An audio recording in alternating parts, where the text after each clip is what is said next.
Por que proteção de dados eu acho que é tão fundamental? Claro, hoje é um direito fundamental previsto na Constituição, mas por que eu acho que muda a nossa vida no dia a dia? Quanto mais informação alguém tem sobre nós, mais fácil fica aplicar um golpe. Se alguém, como você bem comentou, Carol, se alguém te manda uma mensagem dizendo, olha, o seu processo aqui você ganhou, vai receber uma grana, e você não tem processo nenhum, essa mensagem provavelmente você tipo, pô. Agora, se a pessoa sabe que você tem um processo, qual que é o número do processo, quem que são as partes envolvidas, há quanto tempo você está esperando, qual que é a tese que você utilizou, o que aconteceu ao longo do processo, e ela te fala isso, você mentalmente cria uma resistência menor.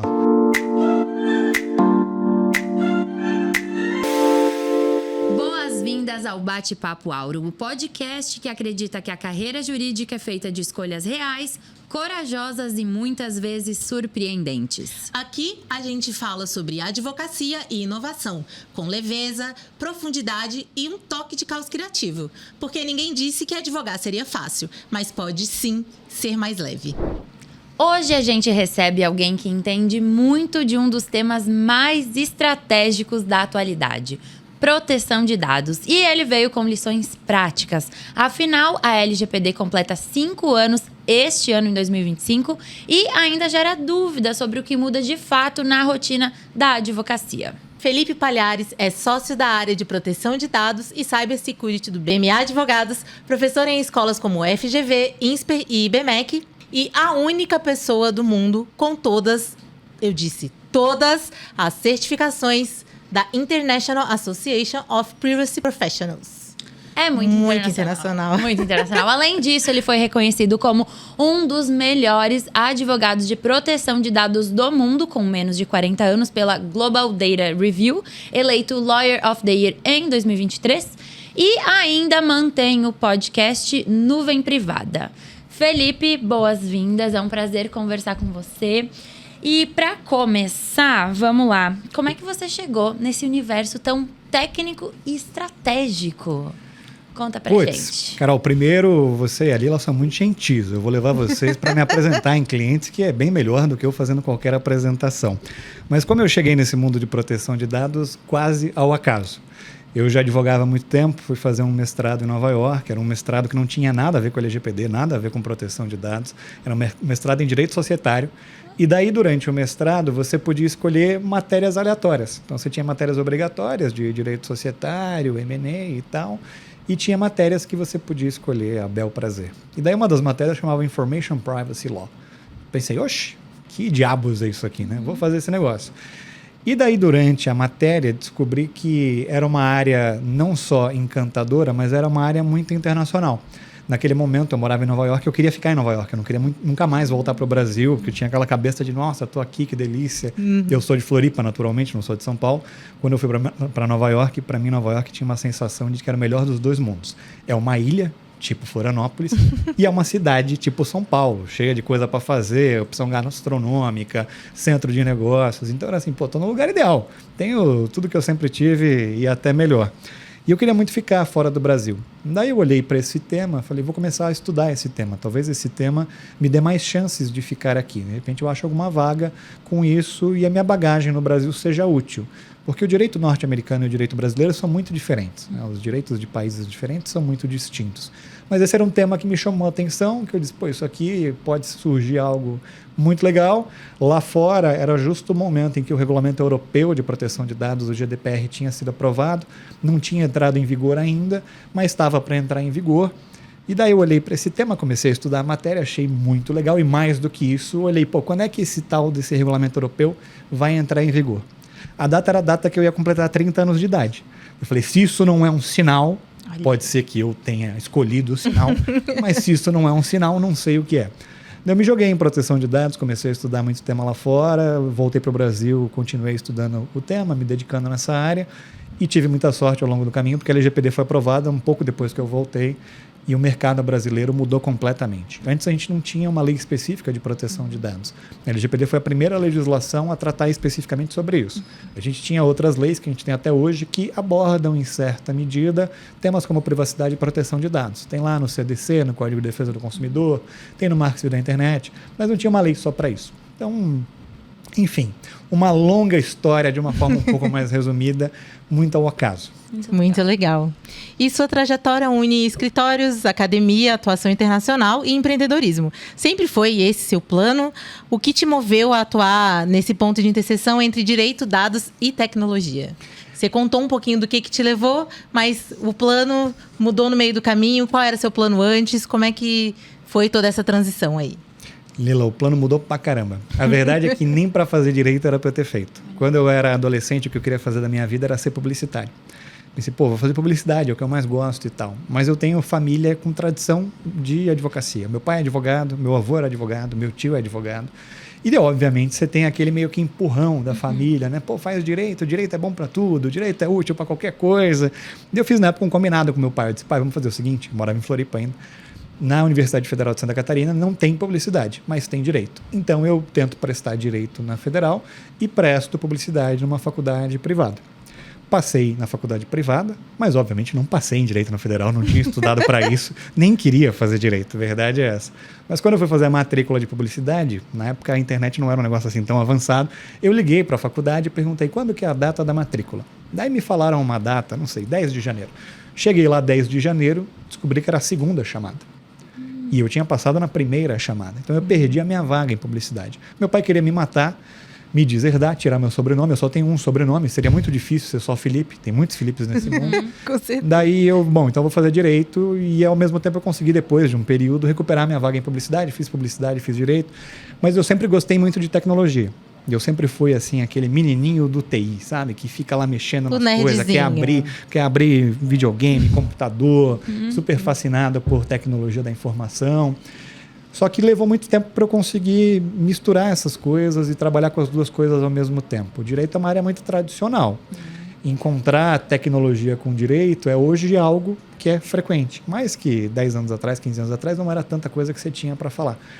Acabou calhando muito bem, de que a LGPD é uma lei que, embora seja legislação, tem coisas técnicas que você precisa saber, que obviamente um background jurídico ajuda. Ela é uma lei que demanda muito segurança da informação, que são temas que não tem nada a ver com temas jurídicos. É até difícil encontrar advogado que saiba falar desses temas, que consiga entender esses temas. Para quem tem seu próprio escritório, é sempre um dilema. O que a gente faz na parte de tecnologia da informação? Temos que contratar alguém. Dificilmente internamente você consegue resolver. E daí eu acabei conseguindo casar os dois mundos e sou muito feliz fazendo o que eu faço. Então acabou dando certo. Aquele negócio de que Deus escreve certo por linhas tortas. Acho que foi um pouco assim. Foi ao acaso, mas hoje em dia eu sou muito super feliz naquilo que eu faço. Levando a palavra da LGPD por aí. Isso aí, muito legal essa trajetória. E Felipe, eu fucei o seu site, né? Fucei aquela muito legal. Ali, a gente adorou. Legal. Fora do que a gente imagina que a gente vai ler sobre um advogado. E eu acho que é justamente o que você traz de como é a sua forma de trabalhar. Então, você ajuda organizações a enfrentarem desafios relacionados à proteção de dados e cibersegurança de um jeito não tradicional e fora da caixa. Como é que foi essa motivação para atuar dessa forma? E se as outras pessoas também buscam atuar dessa maneira, que dicas você dá para outros advogados e advogadas? Eu acho que o mercado tem evoluído muito, o mercado jurídico. A gente cada vez mais tem percebido que só entender da legislação dificilmente basta. Qualquer pessoa pega a lei e interpreta a lei. O ler a lei não é o difícil. O difícil é você aplicar e pegar coisas que são de outras áreas e conseguir incorporar na sua prática. Na minha prática, o que eu tenho feito ao longo desses anos é muito focar em coisas que não são jurídicas, é começar a estudar sobre segurança da informação, sobre inteligência artificial, sobre, TI, sobre cripto. São coisas que, óbvio, têm aspectos jurídicos que precisam ser estudados, mas conhecer a parte técnica é o que faz a diferença quando você vai falar com pessoas da área técnica. Eu trabalho muito ajudando empresas que sofreram ataques cibernéticos ou vazamentos de dados. Nessas circunstâncias, normalmente o seu interlocutor, quem está do outro lado da mesa, é alguém de TI ou de segurança da informação. É alguém que está vendo o problema ali no dia a dia e que vai começar a te relatar coisas com o jargão daquela área. Eu comecei a perceber que sem falar essa língua seria muito difícil fazer essa interlocução funcionar. Porque o advogado, em geral, é visto como aquele que veio para parar os negócios, que sempre fala não, que é sempre aquele formalismo, que vai falar data vênia, o caramba 4. E para outras áreas, ninguém entende esse linguajar. Quando o advogado chega, é sempre, pô, meu Deus, chegou o advogado. Agora não vamos nem falar com esse cara, tá? Porque esse cara aqui vai complicar a nossa vida. Eu acho que a gente precisa ser um facilitador. A verdade é que a profissão hoje, a advocacia, ela deveria realmente ser solucionador de problemas ou tentar ajudar a solucionar problemas. Tem uma máxima que eu acho legal que diz o seguinte: muito ajuda quem pouco atrapalha. Eu acho que a gente tem que atrapalhar menos e ajudar mais. Para ajudar mais, não basta só falar de legislação. A gente tem que pegar outras áreas de conhecimento, incorporar isso na nossa prática. É o que eu venho tentando fazer e acho que uma dica para quem está começando e quer entrar nessas áreas, proteção de dados, inteligência artificial, são áreas que têm muito mercado, são áreas que obviamente faltam ainda profissionais. É fundamental você conhecer a lei? Claro que é. Eu gosto de contar uma história que, vez ou outra, eu abro vaga para o escritório, vou entrevistar alguém. A primeira pergunta que eu faço é: você já leu o LGPD? Tem gente que responde assim: ah, comecei, né? Pô, comecei não dá, a lei tem 65 artigos, a lei não é gigantesca. Dá para você, obviamente, ler e você precisa ter o conhecimento jurídico. Mas o que mais me chama a atenção hoje no mercado é alguém que fez uma pós em segurança da informação, é alguém que está fazendo um curso de como programar. São coisas que fogem do padrão comum, mas que trazem um valor efetivo para os nossos clientes. Porque esses conhecimentos vão além do que você espera para um escritório de advocacia, por exemplo. Muito legal. E no Aurum Summit você apresentou 5 lições práticas baseadas nos 5 anos da LGPD. E eu queria que você contasse aqui pra gente quais são elas, de forma resumida, obviamente, porque foi uma palestra focada nisso, e como os advogados e advogadas podem aplicar na prática também. Vamos lá, de forma resumida. O que eu mais gosto de fazer, só que não. Advogado adora falar, né? De forma resumida, mas eu vou tentar. O que eu quis trazer na apresentação de hoje era mais uma apresentação, não uma palestra, porque eu tentei, na medida do possível, fazer de forma interativa. Legal. São pontos de segurança da informação. O LGPD, eu estou falando aqui para advogadas e advogados que provavelmente já conhecem a lei ou podem conhecer a lei, não necessariamente sabem muito de segurança da informação. E daí esses 5 pontos eram: primeiro, senhas. Senha é um negócio que parece básico, mas faz a diferença. Jogue a primeira pedra quem nunca usou a mesma senha para vários serviços diferentes. É a senha que é do seu e-mail, é a mesma senha do Instagram, é a mesma senha do mercado, é a mesma senha de qualquer lugar. E daí não precisa ser um mastermind do crime, um gênio da criminalidade para descobrir a sua senha uma vez e tentar ela em todos os outros serviços que você pode ter. Vários ataques cibernéticos começam assim: descobri a senha da Lila, vou tentar essa senha no Gmail da Lila, no e-mail de trabalho, e por aí vai. Muitas vezes, se é a mesma senha, game over, o jogo acaba assim. É fácil assim. Às vezes a gente lembra dos filmes, né? Não, tem o cara lá, o hacker de capuz, no escuro, que fica programando. Não precisa disso. Tem vários sites que te dizem se a sua senha já foi vazada, e tem um que chama Have I Been Pwned. Ou você pode procurar: minha senha já foi vazada no Google, vai aparecer um site lá que te mostra. Se a sua senha já foi vazada, a primeira coisa que você deveria fazer é imediatamente trocar a sua senha. Mas mais do que isso, a gente deveria usar uma senha para cada conta. Isso é difícil. Muita gente me fala assim: pô, Palhares, mas isso é difícil pra caramba, como é que eu vou fazer isso? Tem algumas coisas que ajudam. Tem programas que são programas de cofres de senha, de gerenciadores de senha. Você vai lá, baixa um programinha, tem um que chama Bitwarden, que foi o que eu falei na apresentação. É gratuito. Ele cria senhas para você. Você só precisa criar uma senha forte, única, que você nunca usou na vida. Não dá para, né, para esse aplicativo, que é um cofre das suas senhas, usar no seu cofre a senha 1, 2, 3, 4, 5, 6. Sim. Tem que usar uma senha um pouco melhor do que essa. Uma senha longa, uma senha difícil. Dentro do aplicativo, ele vai criando senhas para você. Você não precisa lembrar da senha. Depois você só vai no aplicativo, copia e cola. Tem algumas integrações que até permitem que você faça isso no navegador ou no próprio celular. Então, o primeiro ponto era sobre senhas. É um negócio trivial. Talvez todo mundo que está nos assistindo, você também já deve ter ouvido falar sobre senhas. Só que a gente não dá muito valor para isso. A gente sempre pensa assim: nunca acontecerá comigo. Quem que quer saber dos meus dados? Eu não tenho nada, pode mexer aqui no meu e-mail. Essas frases são frases engraçadas, né? Porque a gente fala isso assim, como se a gente não fosse preocupado. Mas se eu te pedir agora mesmo, deixa eu ver o seu Instagram aberto aqui, o seu WhatsApp, deixa eu ver para quem você manda foguinho, para quem você manda coração. Daí talvez você diga: já não gosto bastante da minha privacidade, já gosto de proteger melhor os meus dados. Então acho que o primeiro ponto é sobre senhas. O segundo ponto que eu falei na apresentação e que vai muito em linha com isso é sobre multifator de autenticação. o famoso MFA, o duplo fator de autenticação, que é basicamente você não usar só uma senha, mas você usar algo a mais, além da sua senha, para entrar num aplicativo, para entrar numa conta. O mais conhecido de todos é aquele multifator que você recebe um código, ou por SMS, ou por e-mail, ou tem alguns aplicativos específicos que vão gerando códigos randômicos. Para quem é um pouco mais antigo, da minha época, vai lembrar que os bancos antigamente tinham um token físico que eles davam nas contas, lembra? Que tinha 6 números que iam mudando a cada 30 segundos. Isso é um duplo fator de autenticação. Quando você ia acessar a sua conta no online banking, você colocava primeiro a sua senha e depois você tinha que digitar isso aí. A ideia disso é te proteger melhor. Porque se a sua senha vazou, um criminoso não vai conseguir entrar na sua conta só com a sua senha.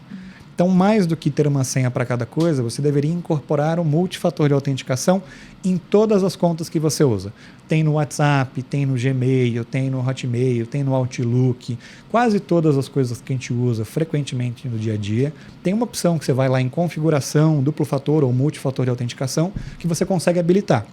Isso faz com que as suas contas fiquem mais protegidas. Se alguém acessar a sua senha, só com isso não vai conseguir acessar a sua conta. Terceiro ponto que eu falei foi sobre controle de acesso, que é basicamente a gente conseguir segregar quem tem acesso a uma coisa. Então, no seu escritório de advocacia, você que está nos ouvindo, não deveriam ser todas as pessoas que têm acesso a todos os arquivos. A gente deveria fazer uma segregação. Time de contencioso deveria ter acesso só aos arquivos de contencioso. Time de tributário, só aos arquivos de tributário. Nenhum dos times jurídico deveria ter acesso às informações de RH do nosso escritório. Só quem trabalha no RH do escritório deveria ter acesso a isso. A realidade é um pouco diferente. Para pequenos escritórios de médio porte, o que a gente vê muito no mercado é que todas as pessoas conseguem acessar tudo. Você está tudo no mesmo servidor, você entra lá, C2 pontos, tem todas as pastinhas. E isso não ajuda. Na verdade, isso atrapalha, porque você permite que pessoas que às vezes não deveriam ter acesso àquela informação tenham acesso à informação. Então, fazer controle de acesso é relevante. Tem também soluções fáceis de você separar por conta. Essa pessoa aqui, a Carol, vai ter acesso a esses dados aqui, a Lila já vai ter acesso a esses aqui, o Felipe a esses aqui. Fazer esse tipo de configuração não é tão difícil. Claro, é um pouco mais difícil que trocar senha e do que usar o MFA, mas ao mesmo tempo é possível, mesmo para pequenos escritórios e escritórios de pequeno porte. A gente consegue fazer isso também nos nossos aplicativos de celular. Pelo menos no iPhone hoje em dia tem uma opção, quando você aperta e segura no aplicativo, que é lá, exigir Face ID para abrir esse aplicativo. Isso também é uma forma, em certa medida, de fazer um controle de acesso. Imagina que você está andando aqui na rua em São Paulo, falando no celular, alguém rouba o seu celular, passa de bike e leva o seu celular. Se você não tiver esse tipo de controle e de bloqueio, a pessoa que roubou o seu celular vai conseguir acessar o seu e-mail, e tem um monte de informação lá, vai conseguir acessar o seu WhatsApp. Então, essa é uma outra medida fácil de a gente fazer. Os celulares hoje em dia, todos eles têm uma forma de você configurar aplicativos, meio controle de acesso. Quarta, é muita coisa, viu? É você aí que me aguenta. Está sendo uma aula. Eu vamos tomara que seja. Tô prestando muita atenção. Tomara que mais do que prestar atenção, as pessoas implementem. Não adianta Exatamente. nada você ver tudo isso que a gente está falando aqui e não implementar na prática. Exato. Porque eu falo disso frequentemente. Eu vou para muitas palestras, muitos eventos, falo bastante de segurança da informação.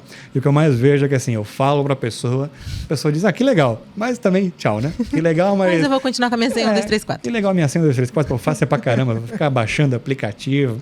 Enfim, tem um valor agregado especialmente para escritórios de advocacia. Quarta coisa, sobre criptografia.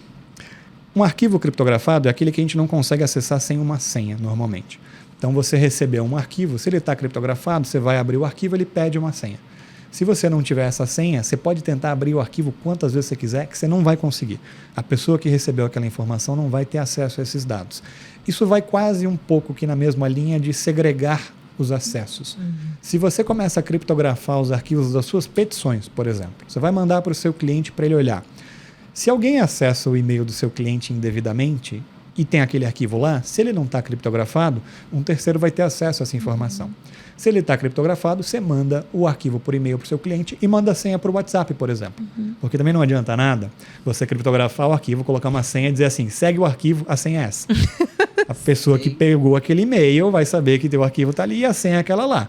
Então, idealmente, você tem que separar a forma que você manda a senha da forma que você está mandando o arquivo. Tem vários programas que fazem isso gratuitamente, criptografar os arquivos.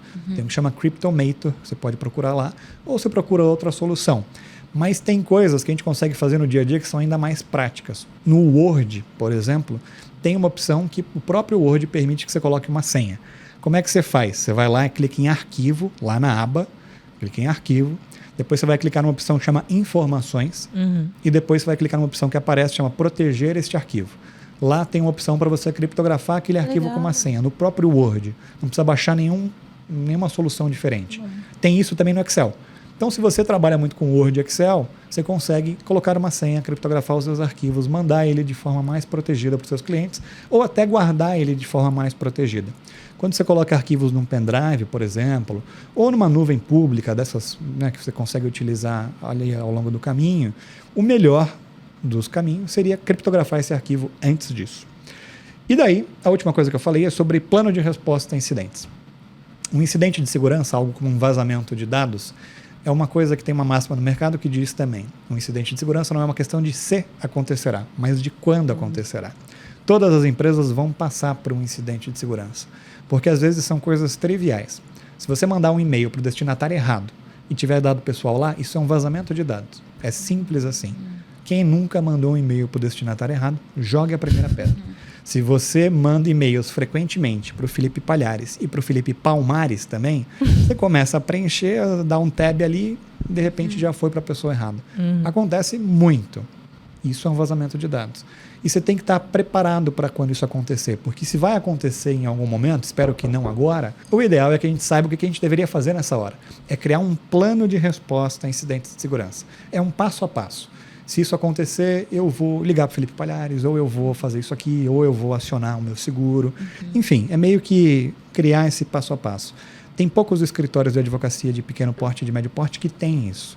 Muito, de novo, naquela ideia de que não vai acontecer com a gente. A gente é peixe pequeno, nosso escritório é pequeno, mas isso acontece com empresas e escritórios de qualquer tamanho. É muito mais fácil, em tese, atacar o pequeno do que o grande. E todo escritório de advocacia tem muita informação valiosa dos seus clientes. Se você trabalha com PI, tem muita propriedade intelectual, com direito de família, tem muita informação relevante, direito de sucessões, contencioso e por aí vai. Todos nós que somos advogados temos muitas informações bem relevantes dos nossos clientes. Então é claro que os criminosos também olham para os escritórios pensando, deve ter coisa aqui que vai valer a pena. Então pensar nisso antes é melhor do que na hora do fogo do incêndio você sair lá desesperadamente tentando entender o que fazer. Sim. Tendo que apagar o incêndio, né? Felipe, aí você está falando muito sobre os advogados também se precaverem, né, dos vazamentos de dados e tudo mais. E recentemente o golpe do falso advogado mobilizou, né, a área jurídica. Muito se falou disso porque tanto prejudica a atuação dos advogados, né, essa imagem, é difícil ali comunicar com os clientes, opa, não sou eu, na verdade, é isso que está acontecendo. E também levanta o alerta ao público, né? Eu não sou advogada, fiquei muito alerta acompanhando, peraí, eu nem tenho um processo rodando, alguém me chamou, peraí, o que está acontecendo? Como que você avalia a maturidade da proteção de dados no Brasil e como os próprios advogados podem ajudar a desenvolvê-la para evitar também esses golpes do falso advogado ou outros, né? Vamos lá, são duas. A pergunta ela se divide em duas que são. As duas são otimizar, tá? Eu vi, Carol, gostei, mas as duas são complexas. Me colocou numa situação difícil. Adoro esse tipo de situação, mas geralmente quando tem mais tempo a pensar. Mas vamos lá. Primeira situação, eu acho que em nível de maturidade de proteção de dados, a gente está começando. A gente mudou muito nos últimos 5 anos, a sociedade brasileira como um todo. A gente ficou cada vez mais de olho no que acontece com os nossos dados. Então hoje, quando você vai num prédio comercial e pedem para tirar uma foto, porque agora só entra com reconhecimento facial, tem muita gente que já fica, opa, calma aí, mas como assim? Por que você precisa de uma foto? Nunca precisou de uma foto. Né? Quando você vai em algum lugar, te pedem uma informação que você acha meio desnecessária, às vezes você já questiona, você já para pensar, pô, tem uma lei que fala disso, isso não pode ser feito assim. Então eu acho que esses últimos 5 anos, eles obviamente foram importantes porque o nosso nível de maturidade como um todo aumentou.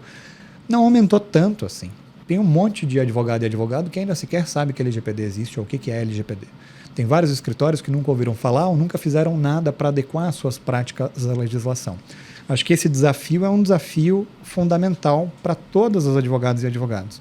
Porque, de novo, se a gente trata muitos dados dos nossos clientes, a gente tem uma responsabilidade gigantesca. A gente tem uma responsabilidade que a gente precisa internalizar e parar e pensar e dizer, pô, se eu não fiz nada até agora, talvez seja a hora de eu fazer alguma coisa.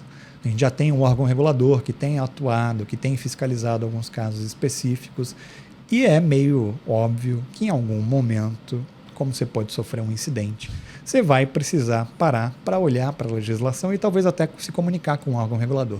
É melhor tentar fazer esse trabalho antes. Tudo para dizer que assim, maturidade acho que aumentou, mas não aumentou tanto assim. Também não é fácil, é uma lei nova, o Brasil é um país gigantesco, com diversos problemas, não é um negócio também que esteja no radar de todo mundo, mas a gente começa a perceber que surgem cada vez mais notícias sobre proteção de dados.